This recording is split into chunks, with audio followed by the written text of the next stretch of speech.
So this week's Parsha is Parshas Terumah, begins on page 445 in the Art Scroll Stone Chumash. So the Parsha begins, Hashem spoke to Moshe saying, Speak to the children of Israel and let them take from me a portion from every man whose heart motivates him. You shall take my portion, and this is the portion that you shall take from them: gold, silver, copper, turquoise, purple, and scarlet wool, etc. The different materials that were to be donated towards the construction of the Mishkan of the tabernacle.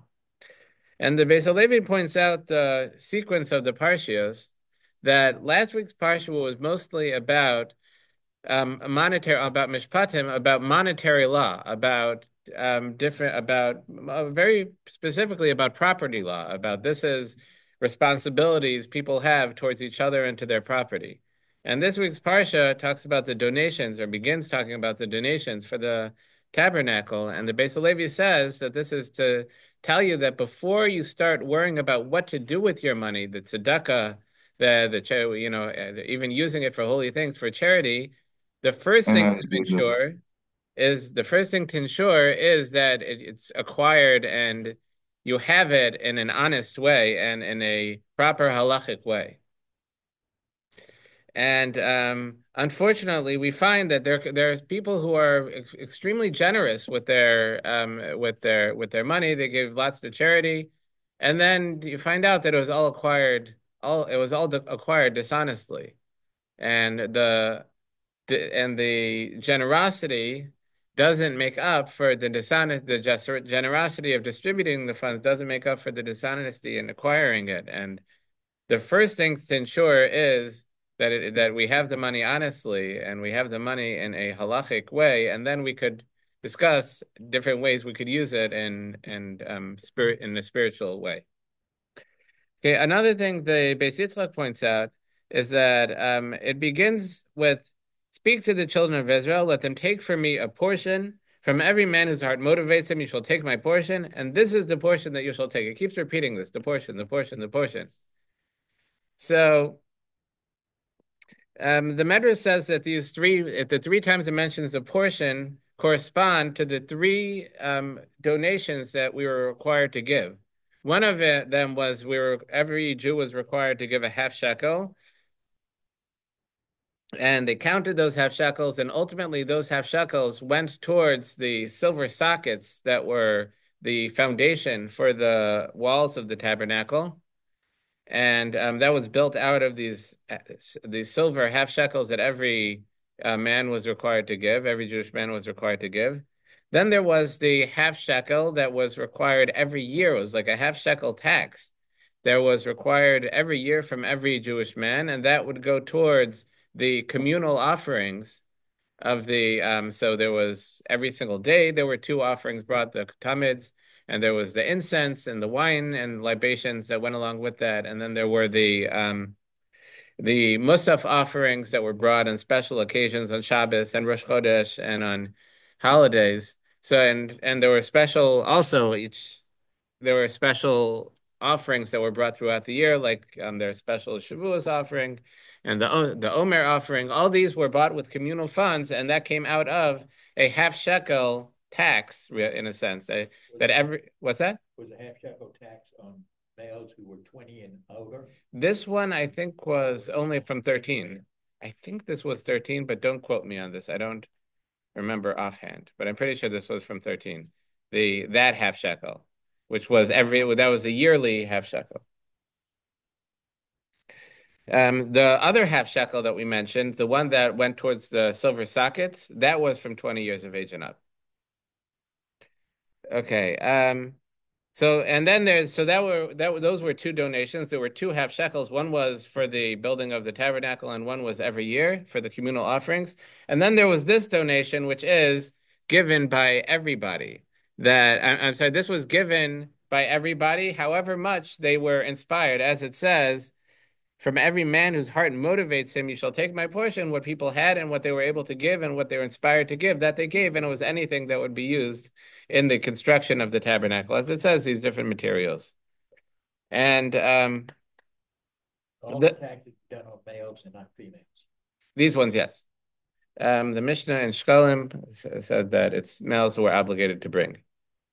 But it's somewhat exceptional that Kohanim were also obligated to bring it, which the original one, the Levium had a separate, they were counted separately from the Jewish people.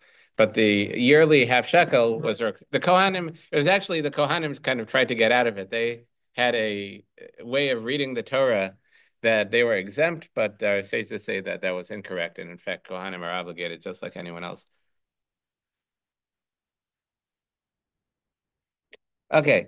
But the Beis Yitzchak has another approach to this, and he says with these all these portions in the pasuk, and he says that it's an important concept with the Mishkan, with the tabernacle, is that the tabernacle was a physical building and it had these physical vessels, but it was all tied, it was all to a spiritual version of the same concept. And this was kind of a physical, I don't want to even want to say representation, but it's almost like a physical building that was built. But when we built the physical building, we also built a spiritual structure that exactly corresponded to this physical building just spiritually.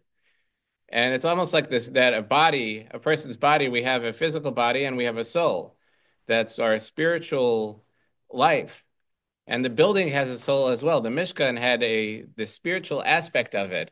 The soul of the Mishkan, the soul of the tabernacle, the spiritual tabernacle, was also built by us, and it was built through our donations. And that's what the pasuk is saying. It's saying, "Speak to the children of Israel and let them take for me a portion." This is a portion for Hashem. What's the portion for Hashem? The spiritual donations are, from every man whose heart motivates him, you shall take my portion. What's the portion of Hashem that builds the spiritual tabernacle? That's the motivation of the heart.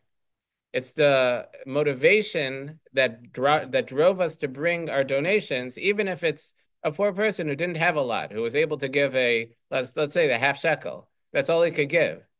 But he was inspired then. He was motivated. I want to give something of myself. I want to give something that's mine to go into the construction of the tabernacle. That feeling of inspiration and of wanting to be included, the motivation, that's what builds the spiritual tabernacle. That's the fabric, the generosity of spirit that builds the soul of, if you will, of the Mishkan, of the tabernacle. And then it continues, this is the portion that you shall take from them. This is the physical stuff that you'll take to build the physical structure. Okay. In verse 8, at the bottom of page 445, they shall make a sanctuary for me so that I may dwell among them. And the commentaries, our sages point out that it doesn't say they shall make a sanctuary for me that I may dwell in it, meaning I'll dwell in the sanctuary. It says that I may dwell among them, or literally it means I'll dwell in them. And our sages say that if we make ourselves a sanctuary, meaning if we make ourselves, our homes, our own souls, if we purify it and make it a sanctuary for Hashem, then Hashem will dwell within us. The Shekhinah will dwell within us. Okay, continuing on. Like everything that I show you, the form of the tabernacle and the form of all its vessels, so you shall do. So another thing, I think the Rabbi Bachya says here in this verse 8, it's so I may dwell among them. The Hebrew of that is vishachanti bisocham, and I will dwell among them. The shachanti comes from the Shechina. It's the same word as Shechina. It's the presence. Hashem's presence will be with us. And the Rabbi Bachya points out that that you have a hint to the two temples in this word vishachanti, and that I will dwell with them. That there's a hint to the two temples and how long that they stood. And that is that if you split the word vishachanti and I may dwell, this is the third to last word on the page, on page 444. If you take the word vishachan and I will dwell, vishachan, and it will be present. The last two letters are taf yud. That has a numerical value of 410, which is how long the first temple stood. So it's vishachan taf yud, and it will be present. The divine presence will be there for 410, the 410 years that the first temple stood. And he says that also you could take the words sheni, the letters for sheni, the second one in that word is shin nun yud. That's sheni.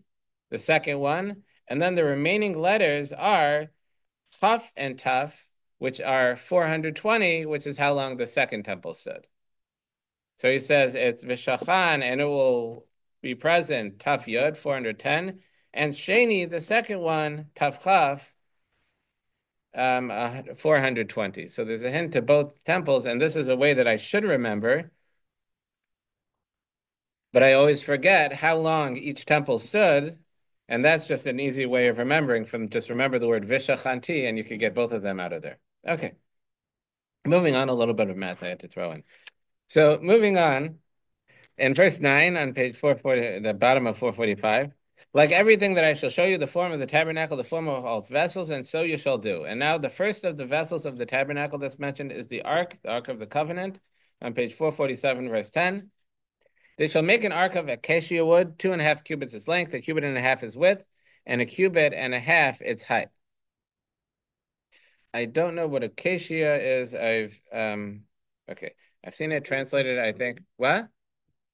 I right, it's a kind of wood. I'm trying to think. Acacia is a tree. Right, it's a Remember, kind of wood. remember Yaakov had a plant? Yeah, Yes, acacia. so right. So the Medrash asked the Medrash asked, where did they get this wood from? And the Medrash says that Yaakov planted it in Egypt. And because he knew through divine inspiration that his descendants would need it for the Mishkan, and he instructed them to take it out with them. And they brought out these trees that Yaakov had planted hundreds of years earlier. Powdered acacia today is Yeah, used as a suspending agent. You interesting. find it in foods and find it in And pharmaceuticals. pharmaceuticals. Yeah, we need a pharmaceutical professor for that. Yeah. So, Alan, you're familiar with that too? Okay. You should be. Yeah. Oh, yeah. So it works to gum things up. Okay, very interesting. Okay. So now moving on. So the ark is made of acacia wood. The Medrash does say that why acacia wood, he says, and the Medrash says because it's a tree that doesn't bear edible fruit. We don't eat the fruit of it. And that's a lesson for us also not to waste a fruit tree that for construction when we don't have to. But anyway, it says the dimensions of the ark were 2.5 cubits its length, a cubit and a half its width, and a cubit and a half its height. The Kleoka points out that none of these dimensions have a full measure to them. It's all halves. It's 2.5 cubits, a cubit and a half, a cubit and a half its height. There's no 2 or 3. So what's the meaning of this? So the Kleoka said because the ark represents the Torah. And the ark contained the luchos, the 2 tablets given by Hashem to Moshe with the 10 commandments. So those were contained inside the ark. So the ark represents the Torah. And a person should never feel like they're full. And a person's never finished with the Torah. Like, okay, I learned it, I'm good, I'm done. And that's one of the reasons when we, on Simchas Torah, we finish the whole cycle. We finish the Torah. What's the first thing we do after we finish the Torah? We start again. Exactly. That we could start again. We have new insight. There's no time to reflect and feel satisfied. Oh, I did it. I'm done. There's no such thing as being done. We should always feel like there's something missing and there's more to accomplish in our Torah study. And it says about it, it's in verse 11, you shall cover it with pure gold from within and from without you shall cover it. And I say this represents a Torah scholar that not only the outside should be shiny, he shouldn't look very spiritual from the outside, but the inside should match that too. And it shouldn't just be what you see on the exterior that he's holy, but he should be the within himself should be holy as well. And he shows so it was almost like 3 boxes. So you had this wooden box, and you had a gold box that wooden box went inside a golden box, and then there was a golden box that went inside the wooden box. So you had wood that was covered with gold on the outside and gold on the inside. And you shall make on it a gold crown all around. So the ark had a gold crown all around. And there were actually 3 of the vessels of the tabernacle had crowns. The ark had a crown. The table, which is the next thing we're going to see, the next vessel had a crown, and and the incense altar, which comes up later in next week's Parsha, also had a crown.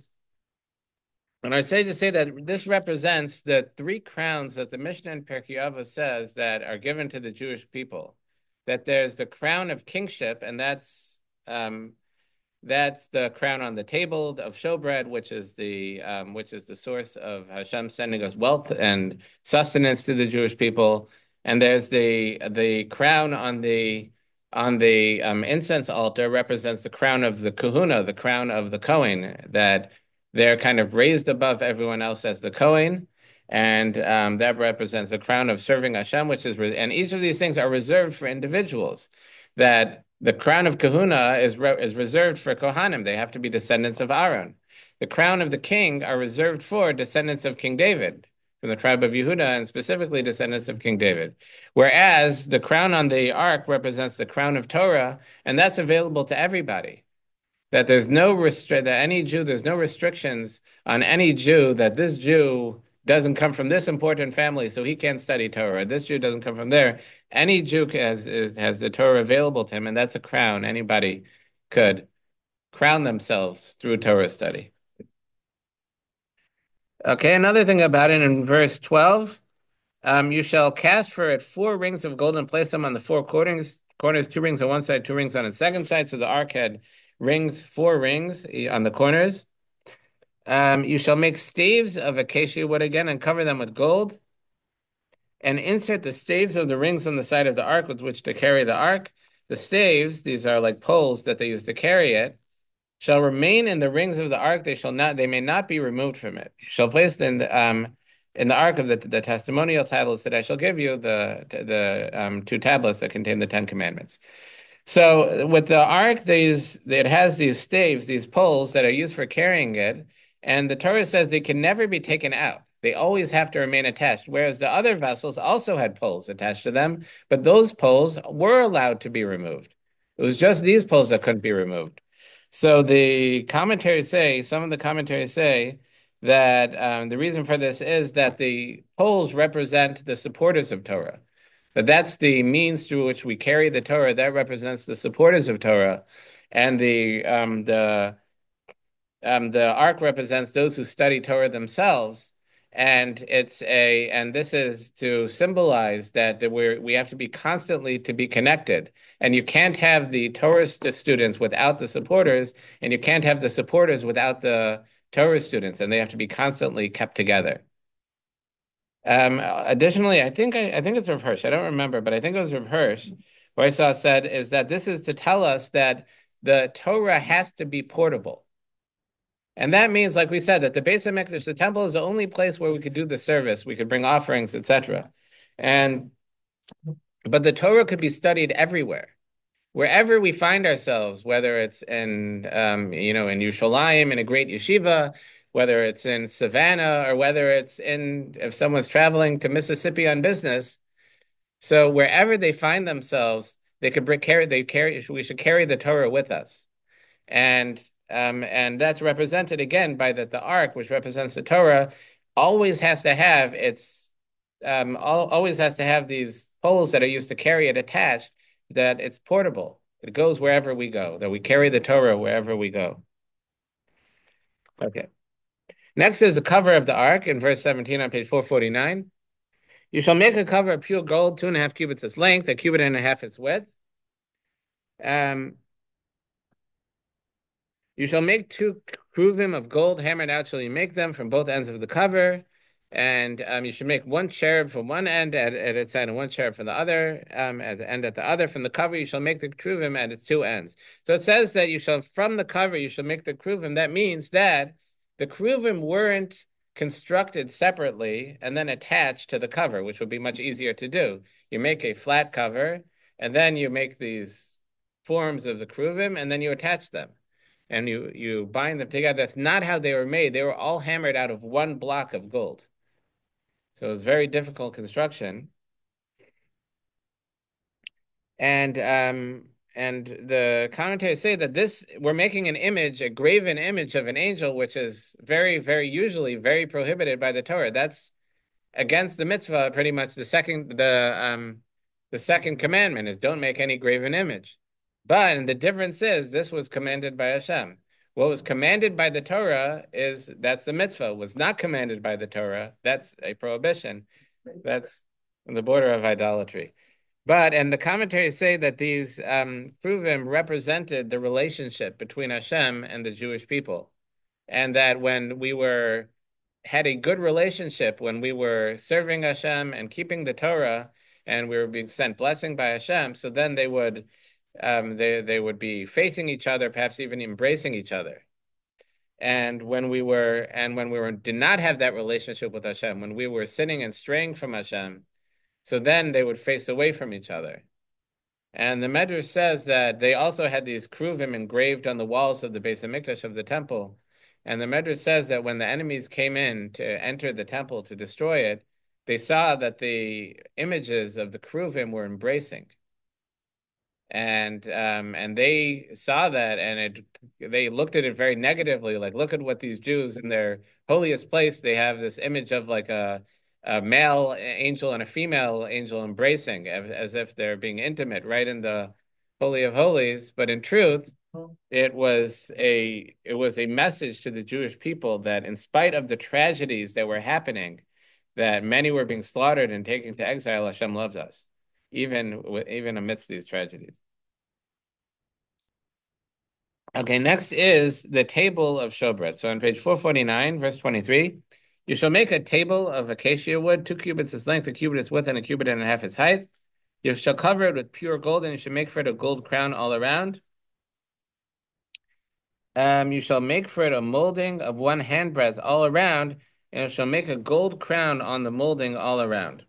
So again, this has a gold crown, and we said that the table represents, that gold crown represents like kingship, and the gold crown is a crown of kingship, of like the kingdom of the king. You shall make for it 4 rings, etc., and you'll have staves inside the rings to carry it.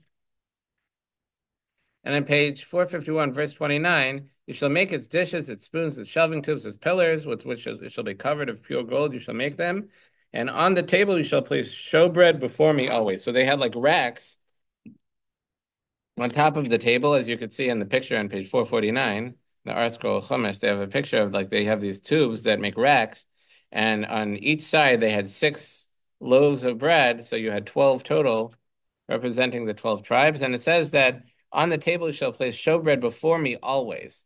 And these were kept from one Shabbos to the next. They had these loaves of bread, and our sages say that miraculously they stayed fresh the entire week. And when the Kohanim would eat them, they were distributed after a week, and they were warm and fresh, just like when they were put on. And our sages say, the Ramban elaborates on this, is that this table of showbread and these loaves of bread were the source for Hashem's blessing, sending Hashem's blessing to the world. And he says that when Hashem said that after the creation of the world, Hashem doesn't create anything, in Latin, ex nihilo, I think they say, from nothing. That it's not, nothing's created from nothing after that. The world came into existence, and Hashem said, let the world exist, and exist, something came from nothing. There was nothing there, and then there was something. But what came into existence was everything, all energy and matter that will ever exist in the universe, in the world, came into existence at that time. And after creation, so everything that Hashem created after that was from that material that came into existence at that first moment of creation, where Hashem said the world should exist. And after that, Hashem didn't create anything from nothing after that. So when Hashem sends blessings to us, it's not from nothing. There has to be something there to begin with. And that this bread is this source of sustenance that's on the table of showbread. So there's something there, and from there it's extended to give blessing to it's extended to give blessing to the entire world. And the Zohar says that for this reason, there's a custom to leave the bread on the table when we bench. That when we say the bracha after eating, that some bread should be left on the table at that time. So that because when we bless Hashem after eating, it's a tremendous source of blessing. And there should be something there, some bread there, and from there it's extended to send blessing of livelihood to us. Okay, then there's the menorah on page 451, verse 31. You shall make a menorah of pure gold. Hammered out shall the menorah be made, its base, its shaft, its cups, its knobs, its blossoms shall be hammered from it. And I say here too, the Torah is telling us that it had to be made out of one block of gold that was hammered out into the menorah. And the Medrash says that Moshe couldn't understand how to do that. And it's tremendous, to take one block of gold and to get the menorah, or there's spiritual meanings to this that is saying Moshe couldn't understand. And basically, Hashem told Moshe, just throw the block of gold in the fire, hit it once with a hammer, and then the menorah emerged. That it was something that he wasn't. Right, and it wasn't, you can't really it wasn't molded. It was to be hammered. So you have to soften, right? Gold is very soft, the metal, right? Right, you have to hammer it, but to make the entire menorah out of a single block of gold, it seems. Or the Ramban says that it's there's spiritual meaning to this, is that it was beyond. The Ramban says that the entire menorah is a Kabbalistic concept that in many places the menorah is, which is I assume what he means is that the menorah represents the spheros. There are 6 branches with one in the middle, with one central stand. There's the central light, and then there's 6 branches from it. And they say this represents the 7 spheros, the 7 divine emanations. That's Kabbalah. That's beyond me. But one thing that they do say that we can understand is that the menorah represents the wisdom of the Torah, the spreading of the Torah, which is very interesting that there are kind of 2 representations of the Torah in the Mishkan, in the tabernacle. There's the ark that holds the tablets with the 10 commandments, and then there's the menorah, which is lights, shining lights. And I think the meaning there is that the ark represents the actual Torah, and it's hidden inside. It's kept inside. And that means that there's great depth to the Torah and truth to the Torah that you have to plumb the depths to find, really, and it's hidden. But the menorah there's light shining forth. It's something you could just walk in and see, and that represents the revealed Torah, or the teaching of Torah that spreads forth from the Mishkan, from the tabernacle, to all of the Jewish people. Okay. Okay, next is the construction of the building of the tabernacle. So on page 453, chapter 26, you shall make a tabernacle of 10 curtains, twisted linen with turquoise, purple, and scarlet wool, with woven designs and cherubim. You shall make them. And here, tabernacle is referring to the ceiling, where it's sometimes tabernacle refers to the whole building. Sometimes it refers to sometimes it refers to the building, whatever. Okay. So you make the tabernacle. So anyway, the tabernacle contained these 10 curtains, and it talks about how they're constructed, that you make these different tapestries and you connect them with loops and almost like buttons, loops and hooks to connect the different tapestries together to make them one. And these tapestries were the ceiling of the Mishkan. So if you would be inside the building, the sanctuary of the Mishkan, and you would look up, that's what you would see, were these tapestries.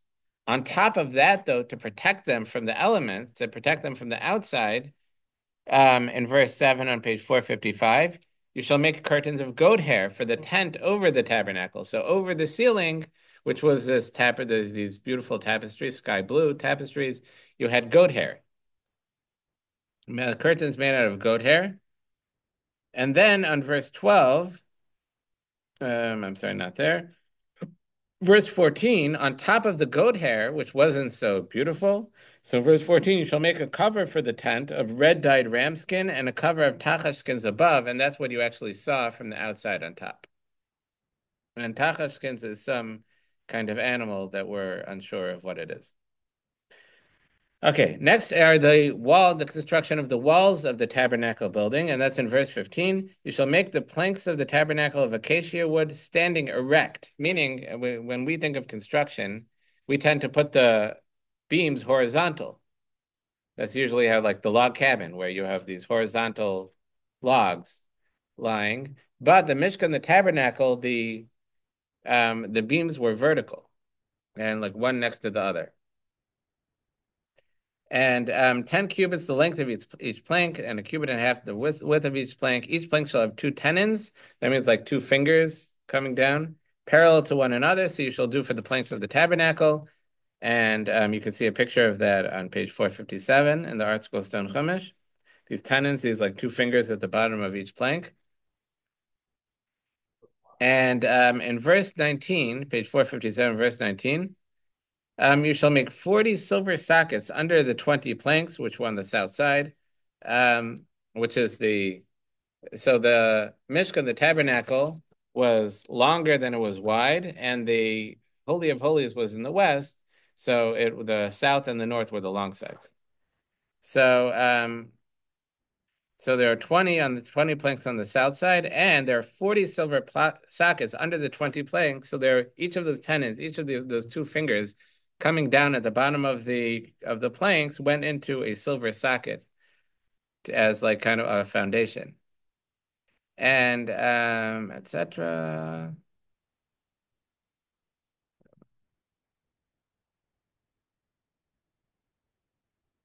The rings. Okay, and then it says the second wall of the tabernacle on the north side, 20 planks. They were the same length, which makes sense. And for the back of the tabernacle on the west, remember, went east to west, the west being the Holy of Holies, you shall make 6 planks. So there are 20 on each side, and then 6 in the back. And then you shall make 2 planks for the corners of the tabernacle in the back, and okay, etc. And in verse 29, you shall cover the planks with gold, and its rings shall you make of gold as a housing for the bars, and you shall cover the bars with gold. So the way these rings went, if you look at the picture again on page 457, so on the top, there are these like cuts made into the top of each plank, and they would put these squared rings to hold the planks together. So they would be held together at the top with these squared rings, and additionally, they had poles also that connected them together. Okay. Now on page 459, verse 31. So that's how the building was constructed. Verse 31 on page 459. You shall make a partition of turquoise, purple, and scarlet wool and linen twisted. You shall make it with woven design of cherubim. So you make another tapestry out of these out of these fabrics, out of these yarns, I should say. And you shall place it upon 4 pillars of acacia wood plated with gold, with hooks of gold upon 4 silver sockets.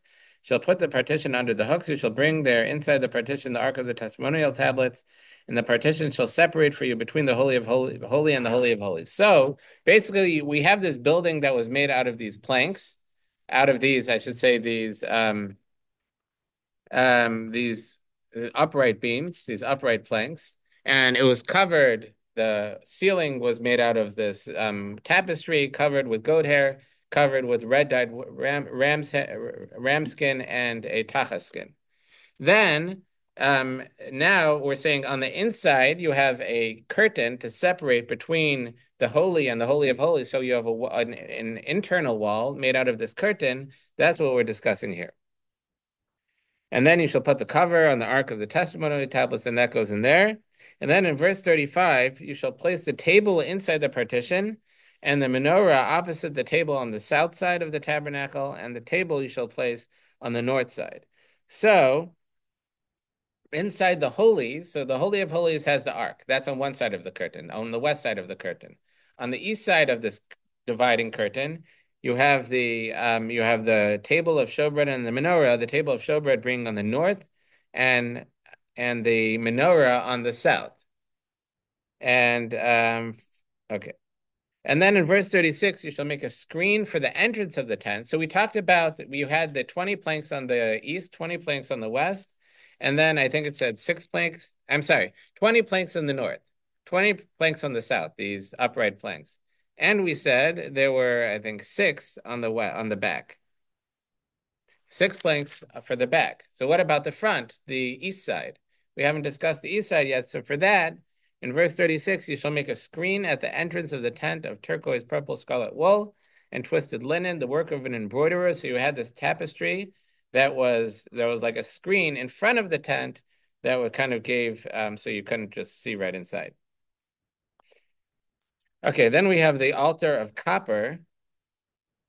You shall, in chapter 27 on page 459, you shall make the altar of acacia wood, 5 cubits its length and 5 cubits its width. The altar shall be square and 3 cubits its height. There's actually a disagreement about these 3 cubits high that it is.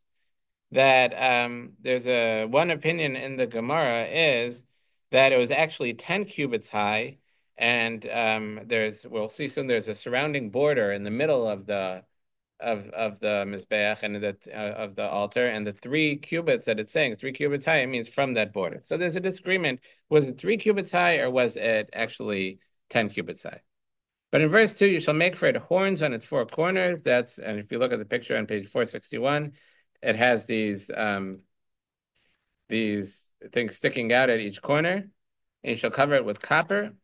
And then you make all the different vessels that you'd use and when you'd bring the offerings. And in verse 4 on page 461, you shall make for it a netting of copper, meshwork, and make upon the meshwork 4 copper rings at its 4 edges. And again, you had staves that went into these rings to carry it when they were traveling. And in verse 8, hollow of boards shall you make it as you were shown on the mountain, so they shall do. So this altar was made out of wood, hollow, made out of wood, covered with copper, and when they rested, they would actually fill it with earth. And so it would be wood covered with copper, filled with earth, and then they would empty the earth when they would carry it. Okay. Then it discusses how the courtyard was made. So far we've had the building. We talked about the structure of the building, which was the sanctuary and the Holy of Holies. Then we have the altar, which was in the courtyard. And now this is how the external wall of the courtyard was made. And it was also made of hangings. It was made of tapestries. As it says in verse 9, you shall make the courtyard of the tabernacle on the south side, the lace hangings of the courtyard of twisted linen, 100 cubits long for one side. And its pillars 20, sockets and hooks. They had these pillars, and they hung the tapestries from hooks from these pillars, and that these tapestries made a wall around the courtyard. And on page 463, verse 16, at the gate of the courtyard, a screen of 20 cubits, so that was like a gate that was detached from the walls, or from the tapestries that were the walls of the courtyard. Turquoise, purple, and scarlet wool and twisted linen, the work of an embroiderer, their pillars 4 and their sockets 4. And you can see here kind of an imagination of what that would have looked like. Okay, and on verse 17, the Parsha concludes, all the pillars of the courtyard all around banded with silver, their hooks of silver, their sockets of copper, the length of the courtyard 100 cubits, the width 50 by 50, and the height 5 cubits of twisted linen, and the sockets of copper, all the vessels of the tabernacle, for all its labor, all its pegs, and all the pegs of the courtyard were copper. And that's how the Parsha concludes. And we have an additional reading this week. It's Parsha Shkalim. So we read, and it's Rosh Chodesh, but for Shkalim, we read the beginning of Kisisa, which talks about the donation of half a shekel that was required of every man. And that was to take a census at that time. And then it was from 20 years of age and up. Every man was required to give a half a shekel. That ended up going for these silver sockets that we talked about that were the foundation for the beams, for these upright beams, these of the Mishkan. And this was read now. This is read now because the half shekel that was given every year should be given by Rosh Chodesh Nisan, by the beginning of Nisan, where they'd start to buy the communal offerings from that year's new donations. So for that reason, we read about a donation of half a shekel here to remind people that it's time to start sending your half shekel donation. And And the Haftarah is also the special Haftarah for Parshas Shkalim, which is on page 1212, which talks about how Yehoash, who was the king, um, arranged really a system for giving donations to the temple. Okay, shkoyach. Everybody have a great Shabbos.